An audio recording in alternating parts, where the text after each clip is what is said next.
नमस्ते। कभी सोचा है कि एक सीधी साधी सुनी सुनाई कहानी में भी कितने गहरे सबक छिपे हो सकते हैं। आज हम एक ऐसी ही कहानी की परतों को खोलेंगे। ये कहानी है कामयाबी की, लालच की और उन छोटे छोटे फैसलों की जो हमारी पूरी जिंदगी बदल सकते हैं। हाँ, तो ये कहानी शुरू होती है एक पराठे से। लेकिन रुकिए, ये सिर्फ खाने की चीज नहीं है। असल में ये कहानी हमारे अंदर की कश्मकश की है, उस लड़ाई की जो अच्छाई और बुराई के बीच हमेशा चलती रहती है। तो पराठे के साथ साथ ये कहानी है लालच की। चलिए साथ मिलकर इस कहानी की तह तक जाते हैं और देखते हैं कि कैसे एक मामूली सी बात एक बहुत बड़ा शक्तिशाली सबक बन जाती है। तो कहानी की शुरुआत होती है और हर अच्छी कहानी की तरह सबसे पहले हम मिलते हैं कहानी के हीरो से। देखते हैं कौन है वो और कैसी है उसकी दुनिया। तो ये है विनय, एक सीधा साधा पराठे वाला जो बस सड़क किनारे गर्मा गर्म पराठे बनाकर ईमानदारी से अपना गुजारा कर रहा है। देखिए, विनय की दुनिया बहुत छोटी और सिंपल थी। सुबह उठना, पराठे बनाना, बेचना, बस और कुछ नहीं। कह सकते हैं कि ये तूफान के आने से ठीक पहले वाली शांति थी। और अब कहानी में आता है एक नया मोड़। अब एंट्री होती है एक ऐसे किरदार की जो विनय की इस शांत जिंदगी में, समझ लीजिए, भूचाल लाने वाला है। और ये है कहानी का विलन, रवि। आते ही बिना किसी लाग लपेट के सीधी धमकी, विनय की रोजी रोटी छीनने की। यहीं से सारा खेल बिगड़ना शुरू हो जाता है। तो देखिए, लड़ाई बिल्कुल साफ है। एक तरफ है विनय जो अपने हुनर और स्वादिष्ट पराठों के दम पर कमाना चाहता है, और दूसरी तरफ है रवि जिसका तरीका है सिर्फ जोर जबरदस्ती और हिंसा। और ये मामला बढ़ता ही जाता है।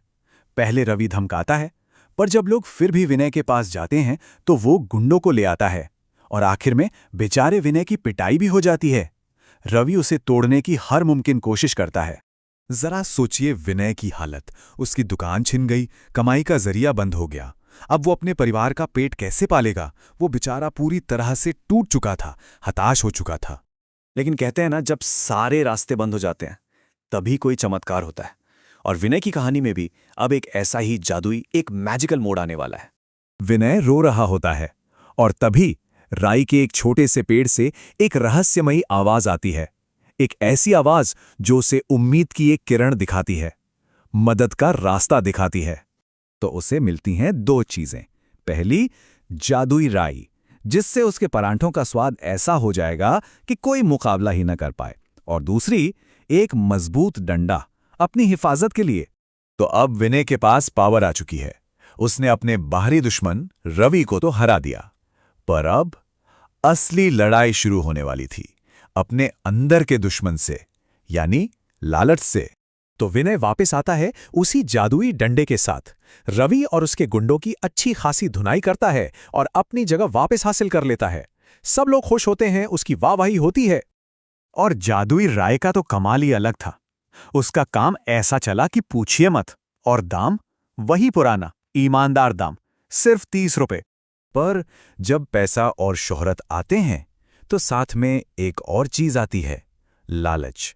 एक दिन एक ग्राहक उससे यही सवाल कर बैठता है, और बस विनय फिसल गया। उसने पराठे के दाम सीधे डबल कर दिए, 60 रुपए। जो सफलता उसे ईमानदारी से मिली थी, अब वो लालच का रूप ले चुकी थी। और कहते हैं ना, लालच का फल अच्छा नहीं होता। इसी हड़बड़ी और लालच में विनय से एक बहुत बड़ी गलती हो जाती है।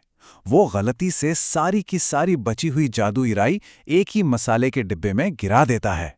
तो अब कहानी अपने अंजाम पर पहुंच रही है, और यहीं हमें वो सबक मिलेगा जिसके लिए ये पूरी कहानी बनी है। जब जादुई राई खत्म हो जाती है तो विनय भागकर वापस उसी पेड़ के पास जाता है। लेकिन इस बार उसे मदद नहीं बल्कि अपनी गलती का आईना दिखाया जाता है।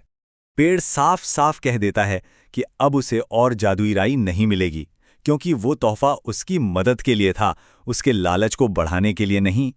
असली और लंबी चलने वाली सफलता मेहनत और ईमानदारी से ही मिलती है, किसी शॉर्टकट या लालच से नहीं। विनय को अपनी गलती का एहसास होता है। वो वापस अपने पराठों का दाम 30 रुपए कर देता है। अब उसके पास कोई जादू नहीं था, सिर्फ उसका अपना हुनर था। वो घूम फिर कर वहीं आ गया जहां से शुरू हुआ था, लेकिन एक बहुत कीमती सबक के साथ। और ये कहानी खत्म होते होते हम सबके लिए एक सवाल छोड़ जाती है। जरा सोचिए, अगर कभी हमें ऐसा कोई जादुई तोहफा मिले तो क्या हम उसके लालच से खुद को बचा पाएंगे?